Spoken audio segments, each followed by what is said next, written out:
प्रतिनिधिगण मंच पे है, माननीय सांसद हैं, माननीय विधायकगण हैं, और सचमुच उन्होंने एक आदर्श जनप्रतिनिधि के रूप में जो अपने आप को स्थापित किया, अपने आप को साबित किया, और दुनिया के लिए, देश के लिए, लोकतांत्रिक मूल्यों के लिए, लोकतंत्र पर विश्वास करने वाले उन सभी लोगों के लिए उदाहरण है। मैं एक छोटी सी घटना आपको बताता हूं। इसी गौतम बुद्ध नगर जनपद की एक बड़े प्रतिष्ठान का यहां पे उद्घाटन था।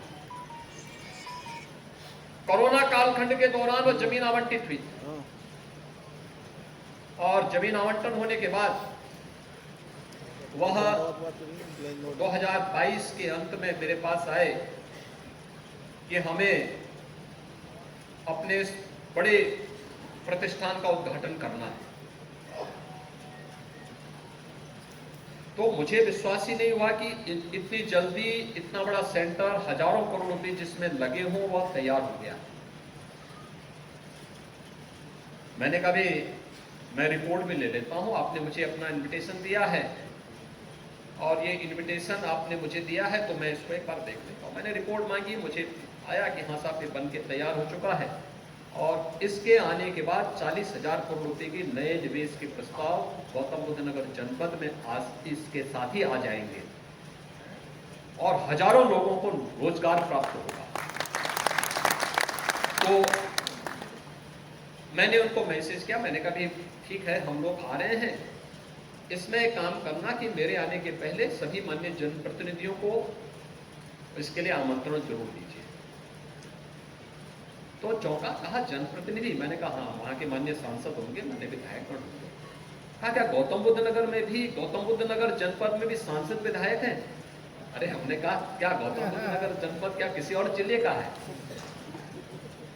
वो आके मेरे सामने इस बात को कहे साहब मैं भौचक हूं, मेरी पूरी जिंदगी जिस राज्य में और जिस क्षेत्र में व्यतीत हुई, अगर वहां इतना बड़ा निवेश मैं करता तो अब तक लोग मेरा जीना हराम कर देते।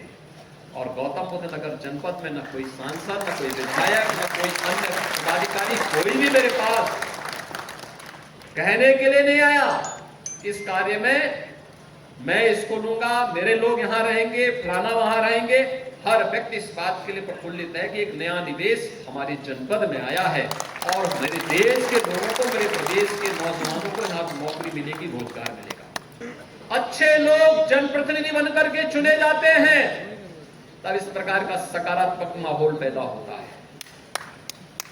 और जब इस प्रकार का सकारात्मक माहौल बनता है तो जीडीपी ग्रोथ करती है और पर कैपिटा इनकम में भी इसी प्रकार से वृद्धि होती है, जैसे गौतम बुद्ध नगर जनपद के अंदर हो रही है, हुई है।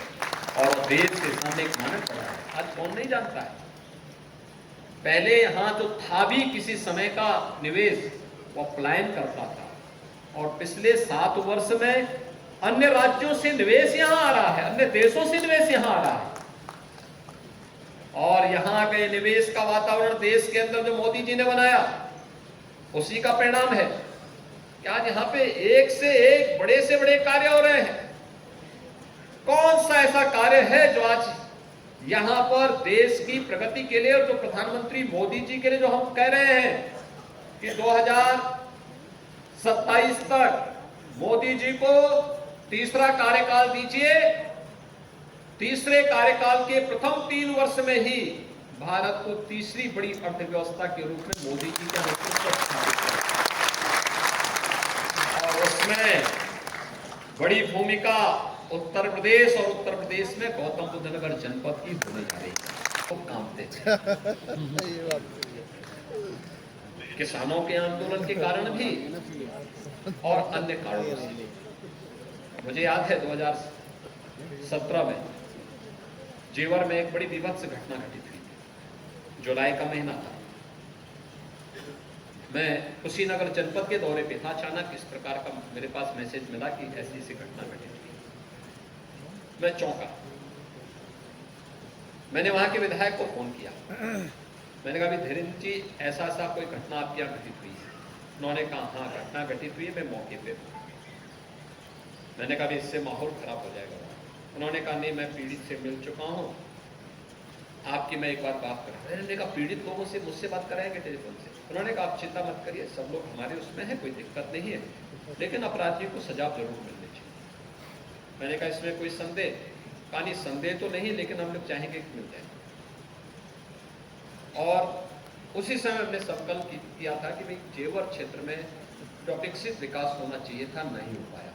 अब देखिए, लोग बोलते थे यहाँ एयरपोर्ट बनना चाहिए, इंटरनेशनल एयरपोर्ट बनना चाहिए, कोई बनाने की सोच नहीं पाता, हिम्मत नहीं ले पाता, क्योंकि सबके अपने स्वार्थ थे।